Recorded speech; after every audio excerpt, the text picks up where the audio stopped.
Guten Abend. My name is Piyush Dhawan and I live in New Delhi, India. I'm also the co-founder of the Circular Collective, which is an open source knowledge platform that activates, enables, and facilitates discussions on circular economy. Now, every city in the world has two sides, the past and the present. However, we are going to talk about the future of our cities and our species. So let's get started.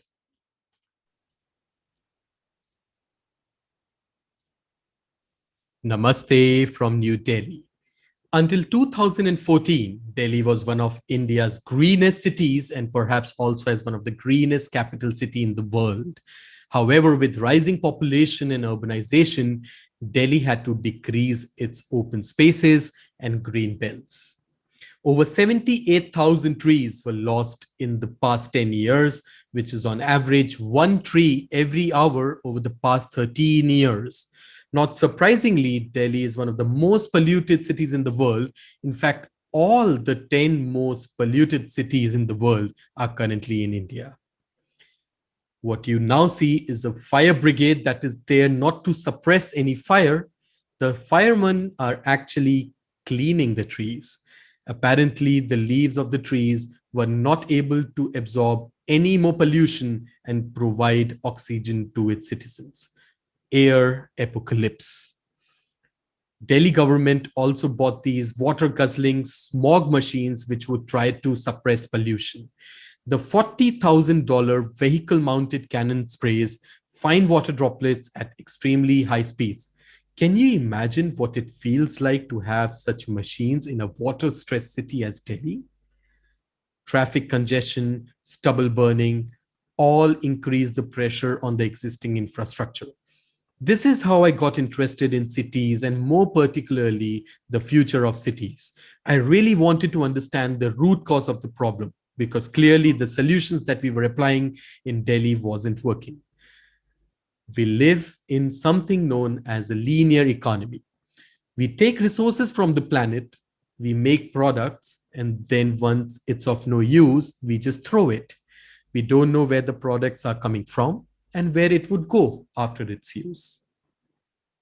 I draw a lot of inspiration from nature, and for this challenge, it is important to understand that there is no waste in nature. The leaves fall back to land and create an ecosystem for other organisms that decompose the leaves. Natural systems evolve to be closed loop and waste-free. Humans should definitely learn from that. And hence, the linear economy has to change. We must transform all the elements of the take, make, waste system. That means how we manage resources, how we make and use products, and how and what we do with the materials afterwards. I think this is the easiest way to understand the concept. Recycling is not just good enough. Recycling does not mean that it would come back into the system. Everything recycled still ends up as waste. In circular economy, there is no concept of waste. How would that work? Let's check it out. Fundamentally, there are three principles of circular economy, namely, design out waste and pollution, keep materials and products in use, regenerate material and natural ecosystems. By changing our mindset to view waste as a design flaw, we can ensure that there is no waste and pollution at the first place. If transport, food, and construction was to become circular, emissions would reduce by 48% by 2030 and 85% by 2050 compared to 2012. This would also result in savings of around 600 billion euros. Now, when a plague tore through Milan in the 1570s, everything had to change. Shops were closed, mass was sung outdoors, a large church became hospital. By 1578, the disease had fallen back, but the city was in financial trouble and had shed almost a fifth of its population. Milan at that time came up with a 15-minute city idea. I think it is even more relevant today. It is about giving people the option to meet their needs within a 15-minute walk or cycle distance. The idea is that people don't hop in their car to get a pint of milk. This is a canal flowing in Delhi full of electronic waste. I really think humans are on the verge where they could destroy all life on Earth. The human tendency to consume is changing our planet and the life of it. But can we change our behavior? We really need to think and look our cities in terms of resources and material flows. We call this as urban mining. This reduces the need to extract new materials and reduces the amount of waste. Did you know that 1 ton of iPhone has 300 times more gold than 1 ton of gold ore? From transportation, let's also move to food in cities. Given that 80% of all food is expected to be consumed in cities by 2050, we have to make the most of our food by ensuring that its byproducts are used at its highest value. Singapore is on track to grow more than 30% of its own food by 2030. There is dire need to rethink infrastructure and incorporate agriculture as part of that ecosystem. This is what we call agri-texture. Why can't all public spaces and universities have open spaces to grow our food? I draw a lot of inspiration from this term, motainai. It is a Japanese term which conveys a sense of regret concerning waste when the intrinsic value of an object of a resource is not properly utilized. When you Google the term future cities, it is full of images such as these, which is really futuristic and data-oriented. I really think we need to put humans and environment at the center of all discussions. Only then we would make sure that we have the right vision in place for our cities.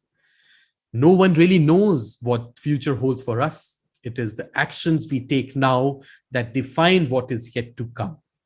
Can you imagine that Delhi could add 10 years to every citizen's life if we go circular? How great that would be. Let's all join hands to ensure a better future of the next generation. Thank you.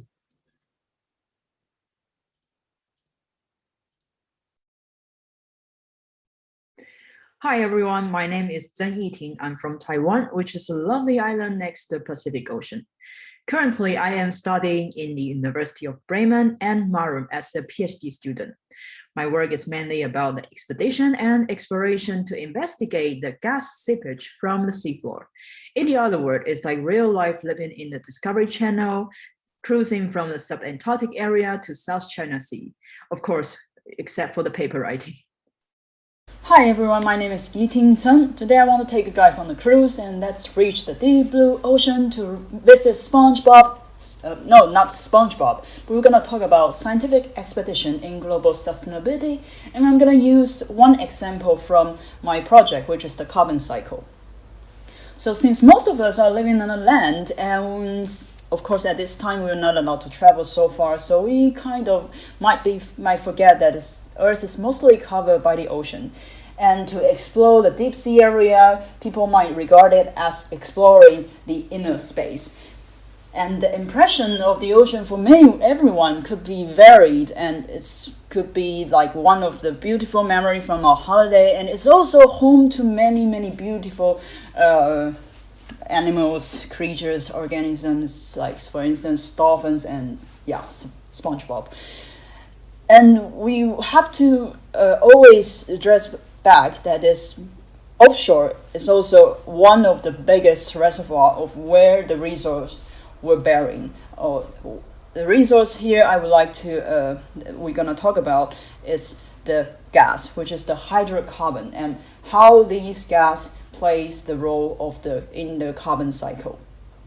So gas, where does it come from? That is normally occurring at the boundary of the continental margin, and where the compression and deformation process giving the pathway for these deep source fluid to migrate to the shallow and into the seawater or into the atmosphere. So to study how this factor in fact and how it looks like offshore, that we have to go on a cruise. And sometimes the cruise might take us to a very remote area, to some far away castles or far away island. For instance, this is one of the views from the subantarctic ocean. And to having the impression of how this offshore, the seafloor looks like, first of all, we are going to use the echo sounder, since in the deep sea area, which is where the light cannot reach, then using the sound and the signal from the sound and the data we collected will be especially crucial. And in this picture, you will see is like the bubble streams coming out from the seafloor, and which is also recorded by the echo sounder profile. And we compile all the information into a bigger view, and we can have a topography, we can have a map, the bathymetry of our seabed. And this already giving us the impression that all these ridges, the series of ridges and the canyon is also very strongly connected to what is happening on the land, or is only happening offshore. After we have the impression from the echo sounder data, this bathymetry, we would like to visualize it. So that is where we have a detailed study or observation that we use the remote operated vehicle, the ROV. And with the ROV operating, we will have a big group of scientists. So this is one of the mission in the subantarctic area. We have the scientists of the biologies, we have chemists, we have physics, or even some journalists from BBC and also the people from the museum. Then we can discuss like what is the main issue that people cares most. And this is the result that we have. The photos from the seabed now that you can see is really with tremendous of organisms living there due to the occurrence of methane gas or other resources like this asphalt. So there are some very special things that I would like to address, which is gas hydrate. And gas hydrate is actually gas that was covered by the water molecule and deposit in the shallower depths of our sediment. As you can see on the right hand side, that is the burning ice, and which is like I mentioned previously, this gas molecule covered by the water molecules and forming this special crystal. And 1 meter squares of methane hydrate will, when it was released, it will produce like 164 meter squares of methane and 0.8 meter squares of water. So after we have the image and we have the visualize of the seafloor, we want to go a little bit deeper. So that's the time that we would like to drill through the seabed. We drill through the sediment, and this is the MEBO 200, which can help us to drill through down to 200 meter. And this is one of the sediment core that was recovered from gravity coring devices. And you can see this sediment cores actually providing us the profile of what was happening in the past, because like all the sedimentation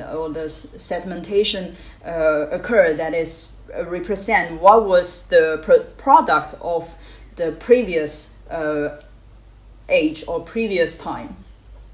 So with these sediment samples, we will do a lot of analysis, measurement, like chemical or physical. And apart from sediment, we can also have something like this. This is the orthogenic carbonate. And this orthogenic carbonate can, with the material, it's allowed us to dating, that we can have the precise date or when exactly are these gas involved in certain area and how it was having this gas seepage activities. So after all of the information we collected, we would like to have a bigger pictures of how I mentioned at the very beginning how the carbon cycle was involved in our marine environment. So it migrated to the shallow depths, it's coming out with all the sediments or without sediment, with only gas, and if the gas hydrate does also exist in a certain study area. So at the very end, I would like to address like the marine environment issues, not only about the carbon cycle. There are further more issues that we can think about, or we can rethink about, that is what is important for us and how does it connect into our life. So at the very end, I would like to thank to all of the participants, the co-workers, crews, chief scientists, and all the scientists, because the marine expedition was never a one-man mission. They cannot be done by one person. It's always need lots of collaboration and help, like from the international groups or from all the different backgrounds. So thanks for all, and thanks everyone for your attention, and thanks to the ocean. My name is Melanie Fiedmeier. I'm an art historian and a curator. Having lived in Germany and in Brazil, I'm currently based in France, in Nantes, where I'm working on an exhibition on the topic of the restitution of African heritage looted since colonial times. My current research project is for the Institut für Auslandsbeziehungen, IFA, on the topic of biennials as gauges or seismographs for contemporary art discourses, with a focus on funding strategies and potentials for international collaboration.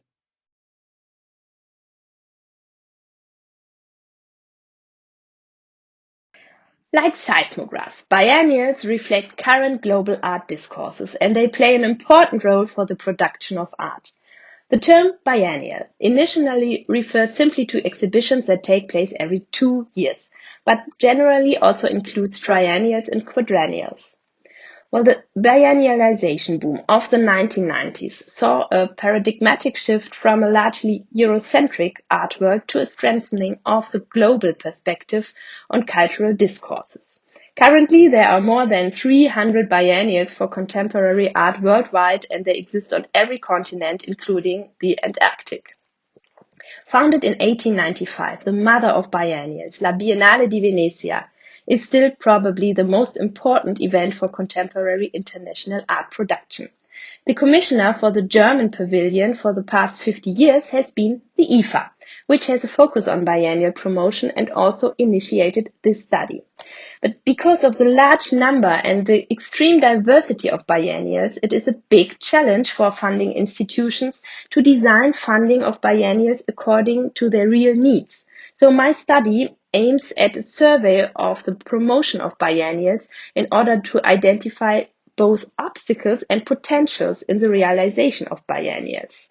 And this includes questioning evaluation criteria of biennials, such as success measured in terms of scope, size, or visibility, and replace these with considerations with regard to sustainability, which is our topic today. One focus of the study is on biennials of the Global South, especially biennials of the African continent. And due to their small budgets and the fact that they mostly do not receive any state support, specific needs become particularly clear here. In addition, numerous new biennials have been founded on the African continent in recent years, so that certain trends are emerging. So here, for example, the Abidjan Green Art in Côte d'Ivoire, which takes up ecological aspects by programmatically raising awareness of environmental issues through the small number of participating artists, the choice of natural materials, and the production of artworks in situ. In terms of sustainability, a particularly interesting example is the photo biennial Rencontre de Bamako in Mali. Founded in 1994, it is one of the most important Pan-African art events together with the Dakar Biennial. Previously, it was co-produced by organizers in Mali and the Institut Français, but much of the organization and especially the production was based in Paris, an aspect that has been heavily criticized from a decolonial perspective.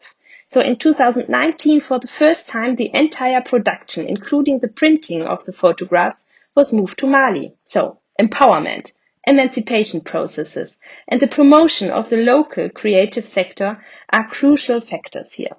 So by creating and using local resources, longer-term effects can be achieved for the creative industries in the region. Inclusiveness and accessibility of art are issues that are also addressed through the realization of art projects in public spaces. Thus, we see an example here by reaching out to the urban space, a part of the population that normally does not have access to contemporary art is also reached. In this sense, another exciting example is the Lubumbashi Biennial, which takes place in the middle of the Democratic Republic of Congo and far away from other centers for contemporary art.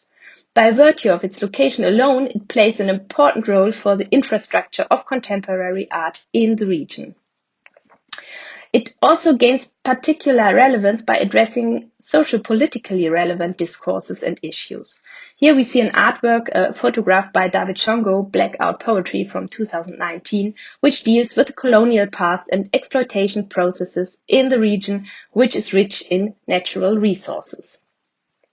So in the context of the debate on sustainability of biennials, local contexts in particular are increasingly gaining importance. The inclusion of the local population, participation and collective practices are also playing a role in this performance we see here by two artists with residents of a working class neighborhood. For the sustainable development associated with biennials, education and capacity building activities are also crucial, from programs with school children to know-how for festival management or curatorial knowledge. For example, the Lubumbashi Biennial is also developing numerous initiatives, mentoring programs for young artists, workshops, like here the master classes for photography in collaboration with the Academy of Arts in Kinshasa. And against the backdrop of a lack of training opportunities for photography locally, they are an important initiatives in the area of professionalization. A final topic for today is the aspect of co-creation and networks. Co-creation is an approach that aims to implement multiple perspectives and fair partnerships in creative processes. Collaborative activities based on equal dialogue are important to increase the mutual understanding. For example, IFA has currently revised its touring exhibitions, as seen here with the exhibition Are You For Real?, which was conceived with the artist Paula Nascimento from Angola and will be further developed in the coming years with diverse actors in different locations. The creation of biennial alliances and transnational collaborations also represent a crucial contribution to institutionally testing new forms of international solidarity and to enhance knowledge transfer. So in this context, artist residency and co-commissions can help to strengthen intercultural dialogue and to promote artists. Because after all, who creates the art that is shown at biennials? It is the artists, who all too often receive little or no fees. This is another aspect that should be considered in funding strategies to implement equitable and sustainable approaches to biennial funding, so that art can flourish. Thank you.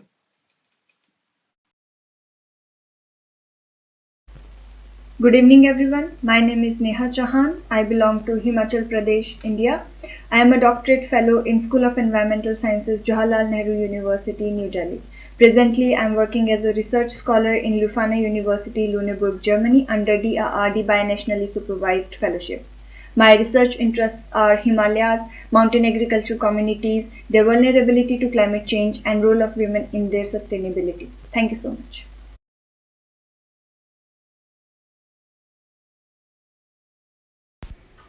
Good evening everyone. My name is Neha Chauhan and today we are going to discuss sustainability in Himalayan agriculture and role of women in that.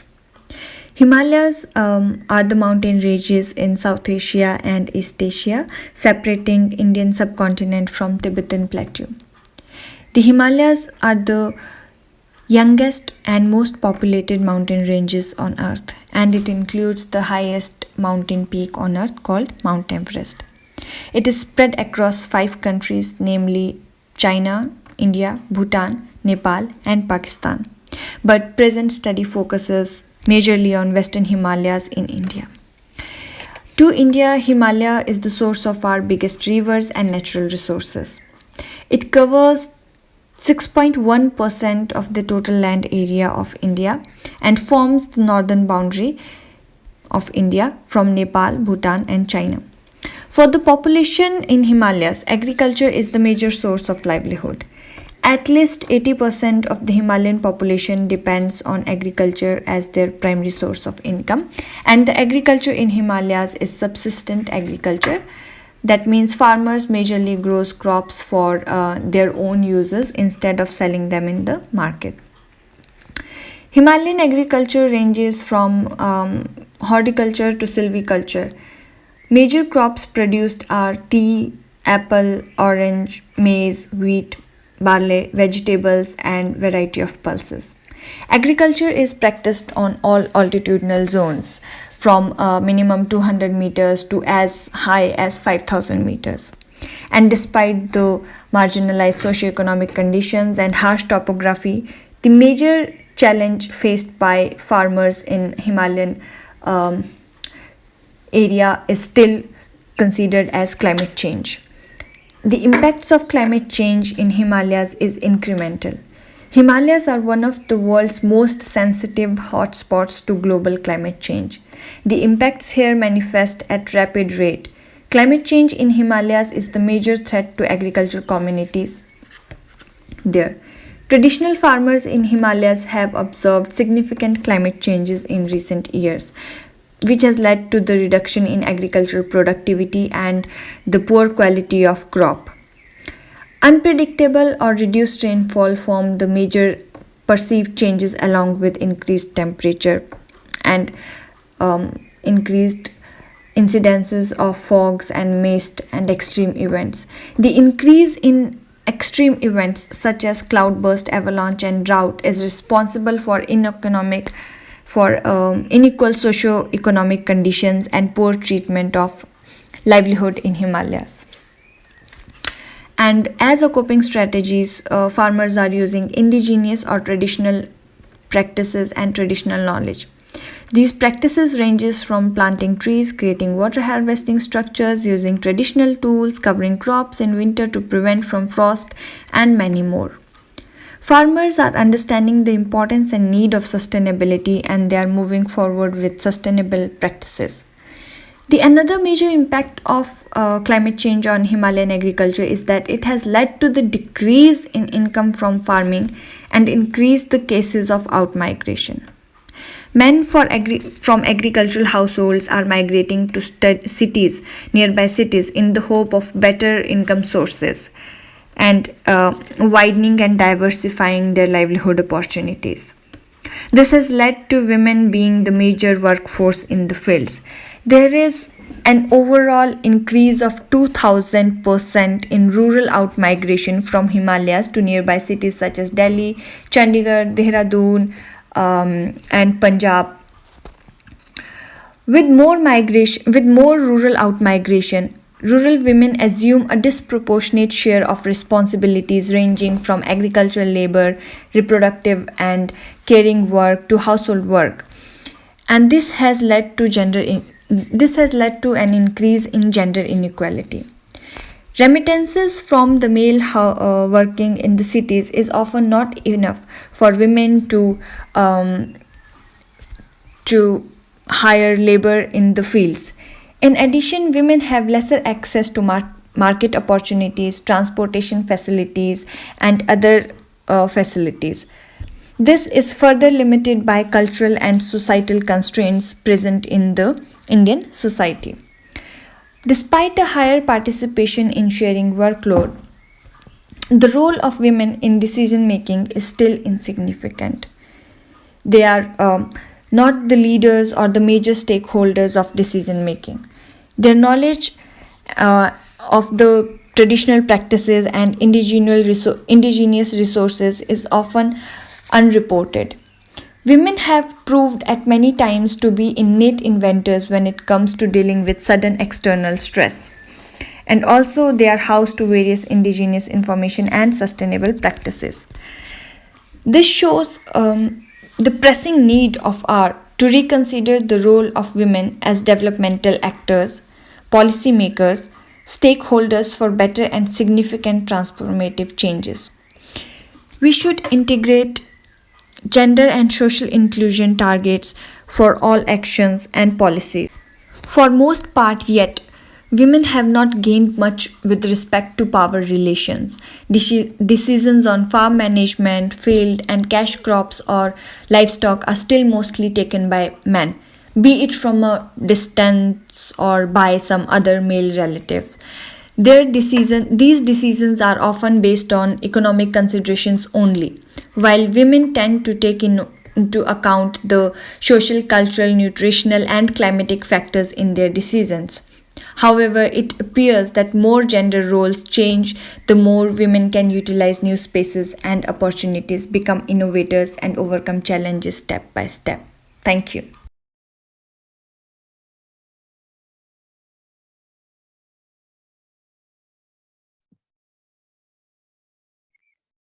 My name's Penelope Whitehorn, and I have an Alexander von Humboldt postdoctoral research fellowship. I hold this at the Karlsruhe Institute of Technology, but I'm at their Campus Alpine, which is down in Garmisch-Partenkirchen. I'm an ecologist, and my research is focused on bumblebees. I'm looking at how land use and climate change are affecting these important pollinators, and I'm looking forward to telling you a bit more about my research in the presentation.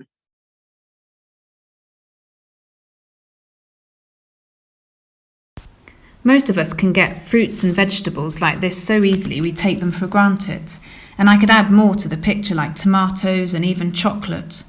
But actually we're completely reliant on bees for them to be produced and their pollination. So without bees our diet would be much poorer and definitely less rich in vitamins.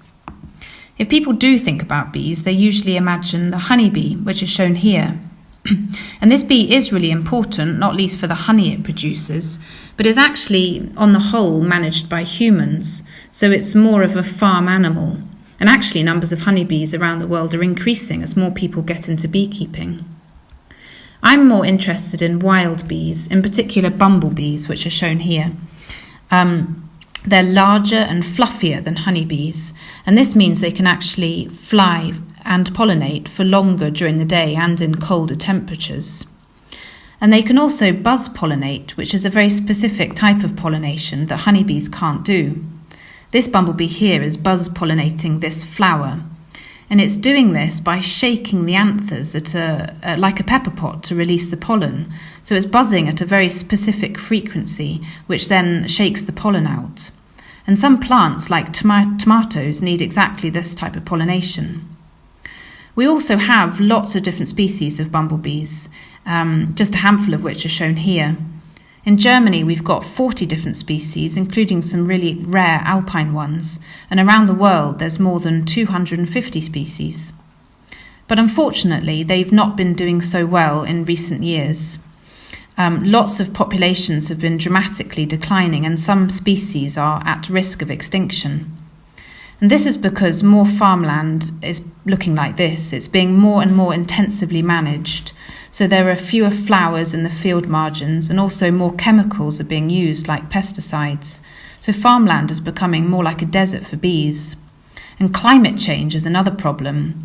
And it means that the distributions of some species are moving northwards to get to cooler climates, or in the case of mountain species, moving further up the mountain to get to cooler areas. So my research is looking at these linked pressures of climate and land use change, and how it might develop in the future and affect bumblebee populations in Europe. And to do this, we're using integrated modelling techniques, which can simulate different climatic and socio-economic scenarios into the future and produce maps like this. These show two different potential futures of land use in Europe in 2080. And these, of course, will affect where different bumblebee species are found, as they all have different preferences for land use and temperatures. And we're also taking account of farmer behaviour, because this is really important, as it will affect what land management techniques are ultimately taken up. And to do this, we're using agent-based models of farmer decision-making.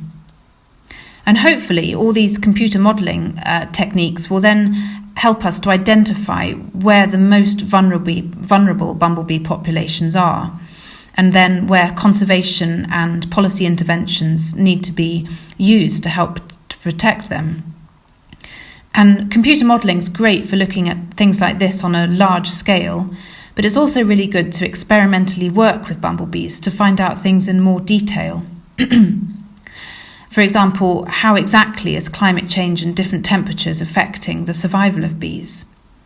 And I've been doing this over the past few months with laboratory-reared bumblebee queens. Now, queens are really important in bumblebees because they are the only ones to survive over the winter in hibernation.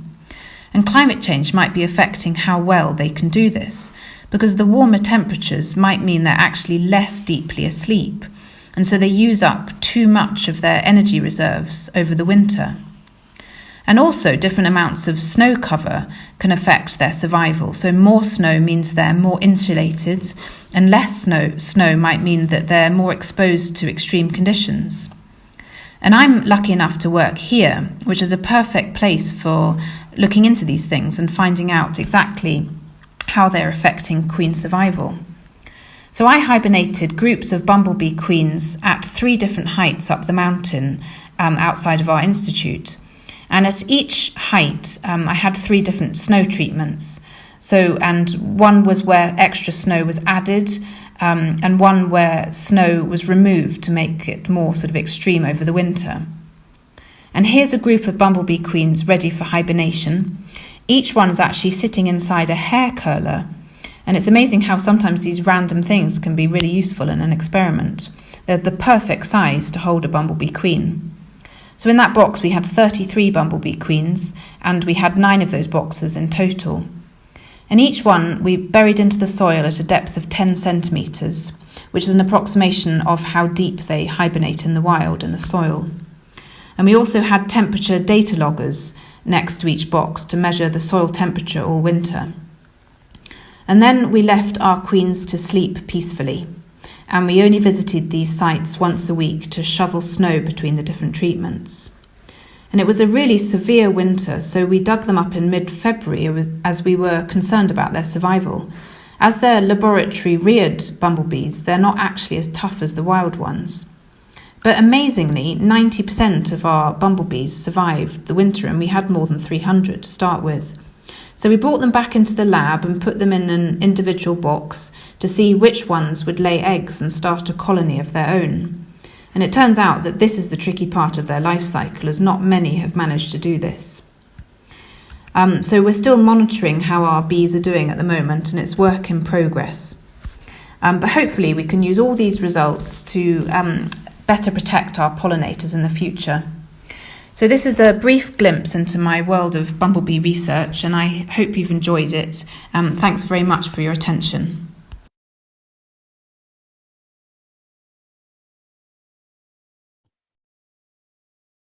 Hello everyone, my name is Yuda Irman Sasregar.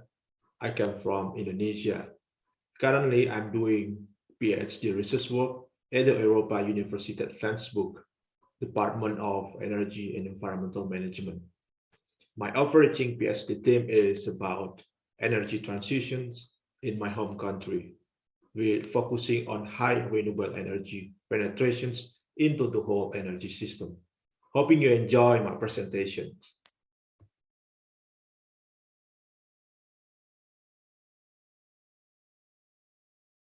Let's start with the 2008 photograph of me and my friends in Karimun, Jawa, a tiny island in the middle of Java Sea. We were enjoying vacations in typical tropical islands. However, we only had 12 hours per day electricity access from diesel generators. It shows that energy conditions in general, especially in remote islands that depend 100% on fossil fuels. Now, in major cities in Indonesia, growing population is in line with incremental increase of all transport vehicles. Almost half of energy consumption comes from the transport sector, that heavily using on imported diesel fuels such as gasoline and diesel. A booming demand also happened in the electricity sector. For example, in Jakarta, the capital city, over the past decade, the demand increased more than double. High-rise buildings for residential and offices consume big portions in this increase. Today, more than 40% power plant in Indonesia using coal, and the number expected to increase in the near and long-term future based on the current energy policy. This will only produce more and more CO2 emissions. Environment and us, human civilizations, are the only victims. No one in our planet benefits from this. Like in other parts of the world, Indonesia also experiences more frequently natural disasters. For example, in the Poto, a major landslide in February this year because of long and heavy rain, and also suspected deforestation in surrounding areas. Indonesian energy policy needs a major overhaul. Renewable energy sources should be at the center of the change. Energy transitions towards cleaner, more sustainable development and fair transformations to all involved parties. As Indonesia lies in the equator line, we are blessed abundant solar energy along the year, shown in the previous image. We also have some potential wind sources in the center and east of the country. Large wind farm constructions in the last 3-4 years could be a stepping stone. Hydropower is the current biggest share of renewables power plants. It varies from large and medium size of dam hydro plants to small and micro power plants using runoff rivers. There is still much space to optimize this renewable potential. Its mature technology should be maximized by national and local developers. Another advantage of its geographic locations, Indonesia has huge geothermal reserves. Only about 10% is now already utilized. This will give another renewable options to replace big-size fossil power plants. In smaller scale, in rural and remote areas, more distributed renewable energy sources can be as solutions, such as biogas from agriculture residues in the Poto. Small solar PV and wind farms also could replace highly polluted diesel generators in many villages across Indonesia. A breakthrough of energy transitions means that a new approach to status quo energy policy making. This is my starting point of my research work. Like this Greenpeace campaign Poto, promoting to use cleaner energy sources, I propose new dimensions to be taken into account in the policy making. My research will do survey and interview all the relevant energy stakeholders, not only from renewable sites, but also fossil fuel parties. This inclusive process reflects multi-criteria decision analysis to draw alternative scenarios in the future. Information from various stakeholders will be combined with the latest reference quantitative data of energy landscape in Indonesia. Updated and new technology development will be captured. It will give a robust foundations to project more renewable uses into the whole energy system. The energy projections will go through until the horizon of 2050. A number of alternative scenarios will give us different views from the current policy. Future generations are given more and better options. Proposed energy planning will emphasize on high renewables penetrations into all energy mix.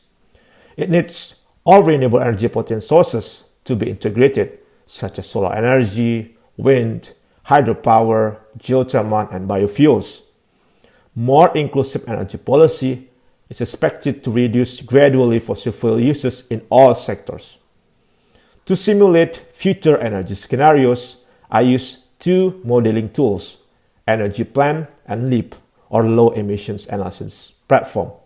Energy Plan will focus on projections how the basis in targeted years, while LEAP will simulate yearly energy balance, emphasizing on model results, financial data.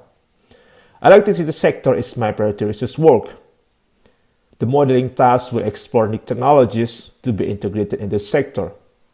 It will feature the importance of optimizing excess power and balancing variable renewable energy sources. My research also will put more attention in the transport sector. It will highlight the use of electric vehicles and biofuels. The main goal is to reduce significantly fossil fuel uses in the sector. Last part of my research discuss about financing issues to boost renewables development in Indonesia. This will deal with investment costs, job creations, and other macroeconomic indicators. It will conclude by delivering the most suitable financial supports for the renewables that will benefit everyone in the country. Now I finished this with 10 years after the first image. In 2018, I went again to Karimun Island, but now for work. We built a small PV farm with battery to supply 24 hours electricity with zero emissions. It was a baby step of energy transition in Indonesia, and all success stories start with a small step. Thank you so much for your attentions, and if you find some interesting and look for more information, you are more than welcome to contact me. Thank you. Hallo, mein Name ist Karolina Ossiecki. Ich bin Theaterpädagogin und Kulturanimateurin. Ich wohne gerade in Polen und konnte in den letzten 7 Jahren vor allem durch meine Arbeit als IFA-Kulturmanagerin viel Erfahrungen sammeln mit kreativen Projekten und Theaterprojekten, mit Jugendlichen, Kindern und auch mit älteren Menschen und jetzt auch mit Senioren. Und wie die Nachhaltigkeit im Kulturbereich aussieht, möchte ich euch im Folgenden etwas näher vorstellen.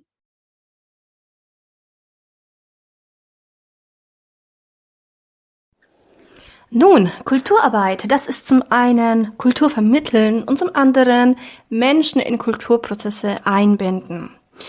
Und wie diese Kulturprozesse, wenn diese Kulturprozesse längerfristige Effekte haben, dann können wir von Nachhaltigkeit sprechen.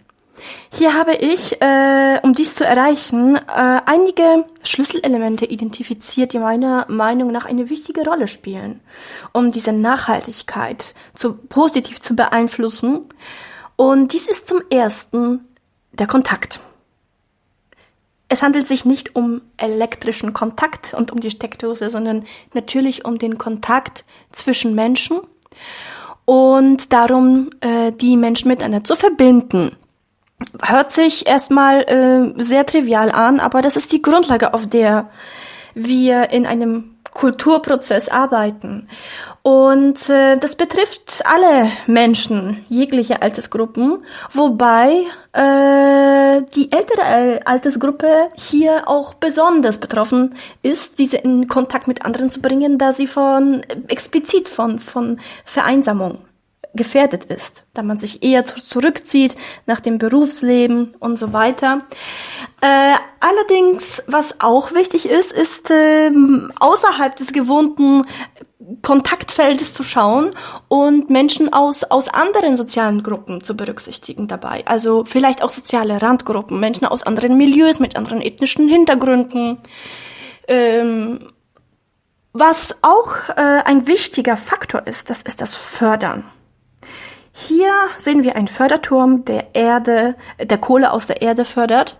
Aber ich meine damit natürlich das Fördern von Talenten, von Leidenschaften, von Begabungen. Und das ist auch eine große Grundlage, denn die Teilnehmer eines kulturellen Projektes sollten gemäß ihrer Fähigkeiten eingebunden werden in die ganze Sache und Interesse, Motivation und Leidenschaft entwickeln. Das ist die Basis, auf der man agiert. Und somit geht es eben nicht darum, dass man ein fertiges Produkt irgendwie wiedergibt, sondern dass man an der Herstellung des Ganzen so beteiligt ist, involviert ist und so gut wie möglich dabei ist.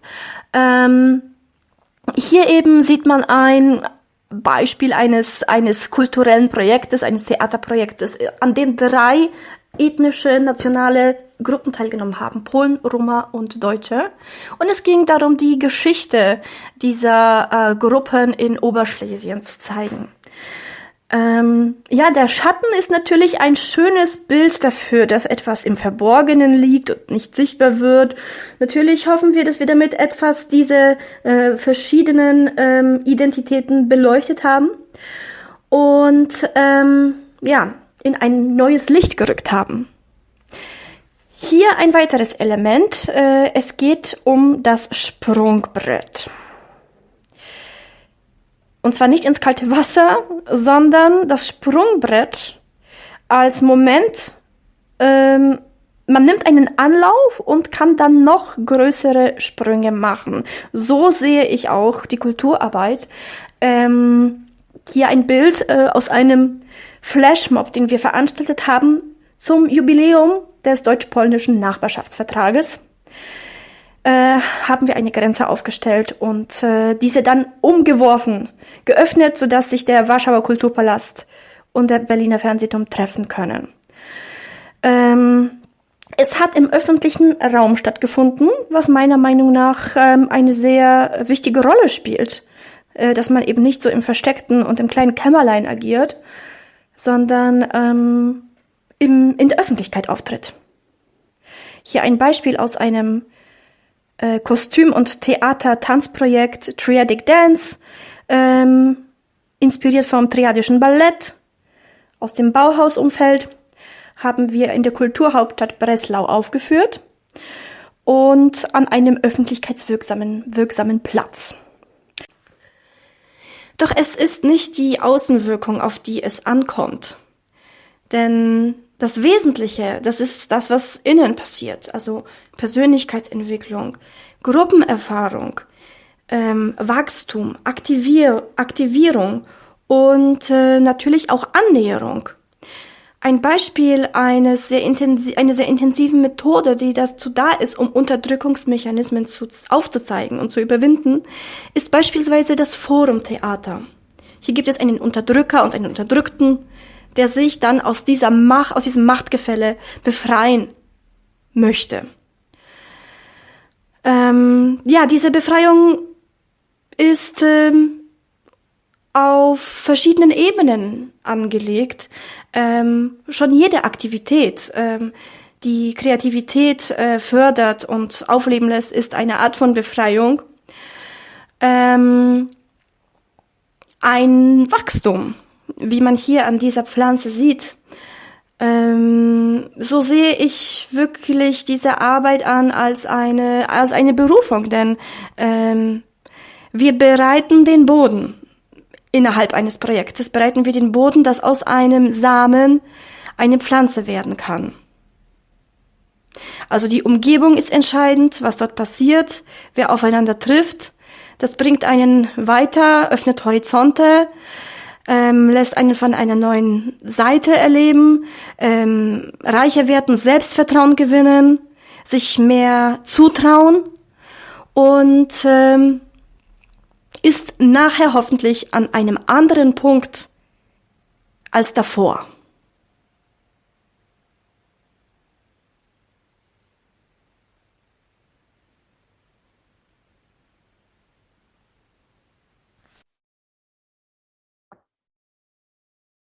Good evening, everyone, and greetings from South Africa. I really wish I could have been there in person to present to you today.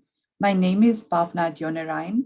I have a master's degree in development and governance, an undergraduate degree in geography and environmental management, and 6 years worth of experience in the fields of climate change mitigation, project management, and sustainable development. I have recently been awarded an Alexander von Humboldt International Climate Protection Fellowship to undertake research at the German Development Institute. My research project is titled Adapting South Africa's Automotive Industry to the Challenges of Electrification, Options and Implications to Roll Out EVs in South Africa. I hope you find it insightful, and thank you so much for joining in this evening.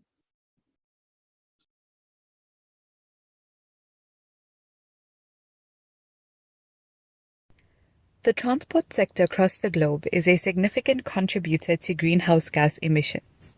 In order to mitigate emissions from the sector, countries have committed to phasing out and completely banning petrol and diesel vehicles. These countries are also in favor of transitioning towards more sustainable modes of transport, such as electric vehicles or EVs for short. This is true too for South Africa, where transport is the second highest emitter of greenhouse gases. To this end, the country has recognized the need to shift towards sustainable mobility, yet this transition remains stagnant. The move to electric mobility at a global level presents a complex policy puzzle for South Africa's current industrial structures. The automotive sector in South Africa is a key pillar of the economy and contributes significantly to GDP and employment. The automotive component sector employs around 80,000 people, and the automotive industry as a whole contributed 6.4% to GDP in 2019 alone. In the same time period, the export of manufactured goods from the sector contributed 15.5% of the country's overall exports. Vehicle exports were valued at 148 billion rand. Exports of components amounted to around 54 billion rand, and the top exported component was the catalytic converter, a critical element in the production of petrol and diesel vehicles. So why should we in South Africa care about global efforts to electrify vehicles? Well, here's why. The South African automotive sector faces a destabilizing risk if the current conventional value chains are altered. This means that the sector will need to adapt to changing export markets and meet South Africa's sustainability commitments at the same time. Both developed and developing countries alike have set timeframes to phase out and completely ban the sale of new petrol and diesel vehicles. Some as early as 2025 even, and that's Norway. Furthermore, OEMs have also made commitments to stop producing these vehicles within the next decade or two. Now, South Africa is at risk of losing its key export markets, namely the EU and USA. Majority of the export destinations such as Germany, France, Italy, Austria, Netherlands, the USA, for example, have set targets to phase out petrol and diesel vehicles in the near future. The end of the ICE age, that is, the internal combustion engine age, signals that unless a transition mechanism is put in place, job losses will occur at both component and vehicle manufacturing levels, as OEMs in South Africa currently mainly manufacture ICE vehicles. And while the exterior structure of EVs may remain unchanged, the transition will severely impact the component supply industry, as there are thousands of components required to manufacture an ICE vehicle, while only hundreds are needed for the production of EVs. However, there are arguments for South Africa to utilize its existing value chains to produce components unique to EVs, such as lithium-ion batteries and fuel cells. South Africa is a leading supplier of platinum group metals, which are instrumental to fuel cell development, and the country is the world's largest producer of manganese, a central element to lithium-ion batteries. Presently, the policy landscape in South Africa provides a mixed bag that could potentially stagnate the transition to EVs or provide the enabling environment for the system to flourish. And while there are plans and policies to support uptake, implementation has been a major challenge, and current taxes and duties are penalizing rather than promoting.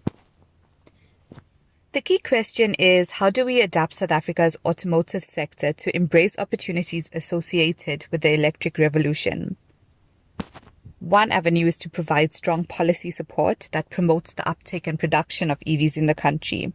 And this includes fiscal and monetary support such as rebates, subsidies, and incentives, as well as soft policies that ban ICE vehicles in city centers, for example.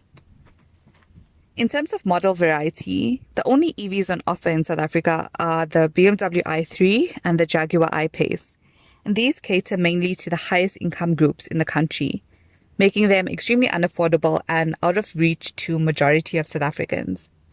Hence, another option to spur adoption is to attract more affordable EV models for local production and consumption. Inclusive electric public transport systems is a third option to promote sustainable and safe transportation in South Africa. At present, majority of South African citizens use public transport such as minibus taxis and buses, which are often old, unreliable, and overcrowded. Now, a long-term goal would be to move away from private vehicles and towards public and non-motorized transport. However, South Africa is still an emerging economy with a great deal of social disparities.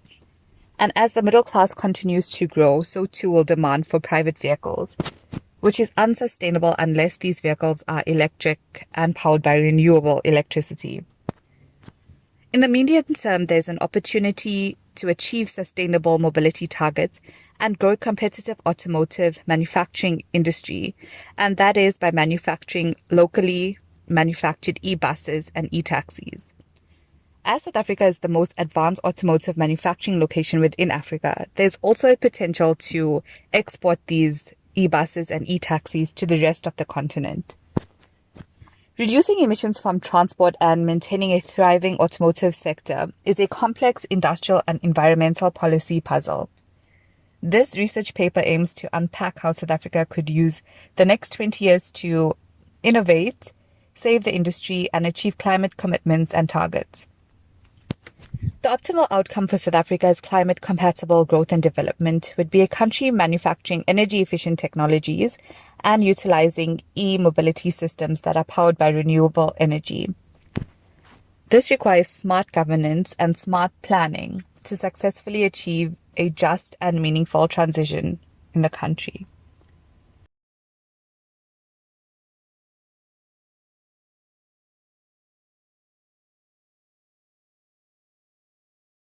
Hello everyone, my name is Shokri. I come from Tunisia. I'm a sustainable tourism specialist. I'm a head and founder of Ecotourism National Non-Profit Association PINA for the development and the promotion of ecotourism. I also work since 2020 as a public relation manager for an American niche tourism investment, Galaxy Tours Tunisia. And I also work for several projects just to scale up the tourism destination in Tunisia, and more specifically, the ecotourism and experiential tourism one. I believe that we got a lot of potential in Tunisia, and we need to develop this potential into really very promising products. Thank you very much.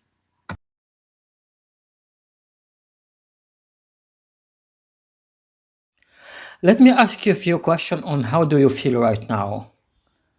Do you feel stuck? Maybe lost? Did the pandemic take a toll on your mental health? Why don't you try a peaceful moment? Just witnessing the beautiful and the most spectacular sunset. But where? Hey folks, let me introduce you myself. My name is Shokri. I am Tunisian. I introduce myself as a sustainable tourism specialist. I'm head and founder of an ecotourism NGO. And I'm also public relation manager, for Galaxy Tours Tunisia, which is an American tourism investment.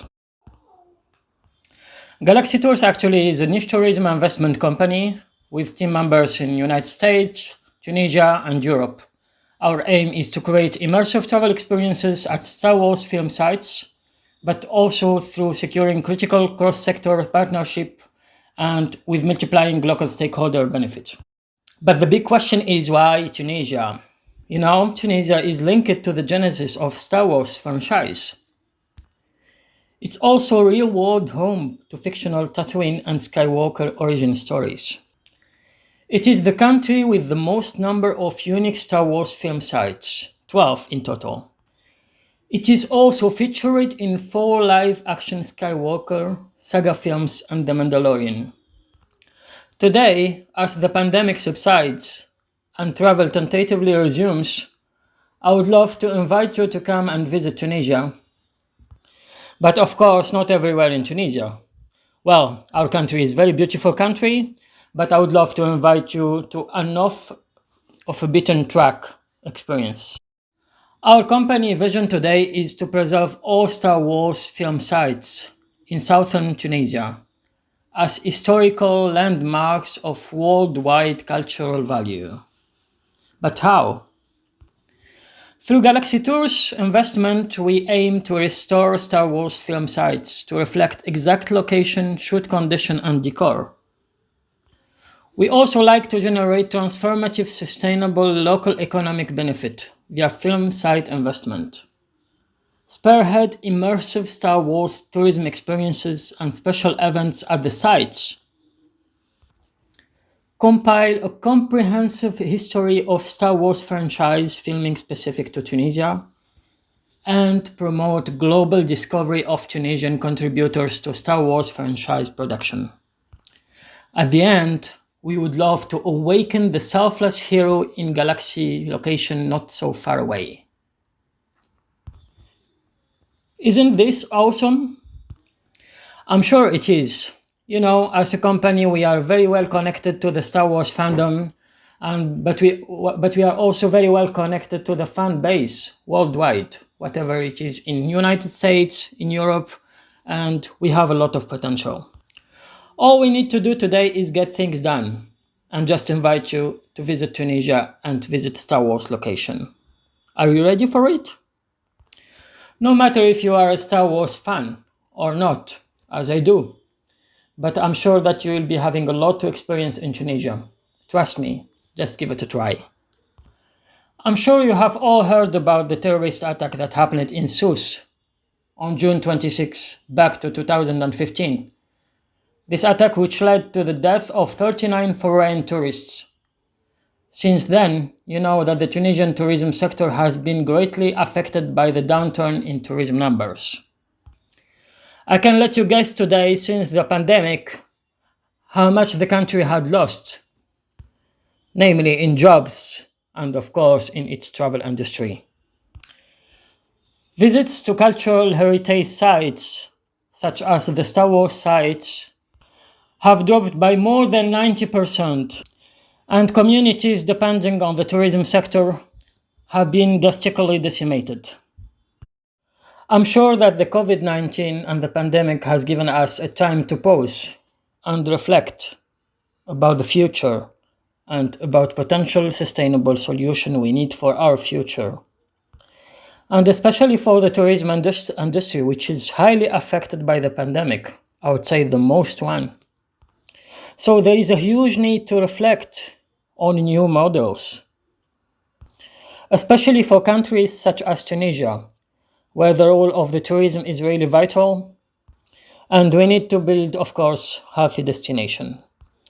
As pleasing as those images from the shooting back in 1976 and 2000 from the Star Wars filming, the reality was that billions of dollars of tourism revenue, which usually goes towards supporting cultural heritage sites and local communities, came to a grinding halt.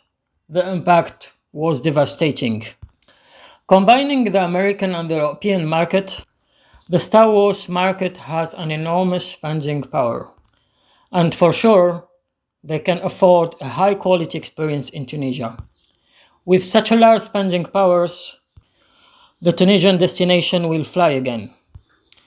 I believe Galaxy Tours should be considered as a good alternative for the tourism industry recovery post-pandemic, as film site restoration projects will posture local tourism to thrive amid changing travel habits and get things to a new normal for tourist travel, with unique and site-worthy venues, nostalgic and meaningful experience, outdoor destination off the beaten path, not crowded, of course.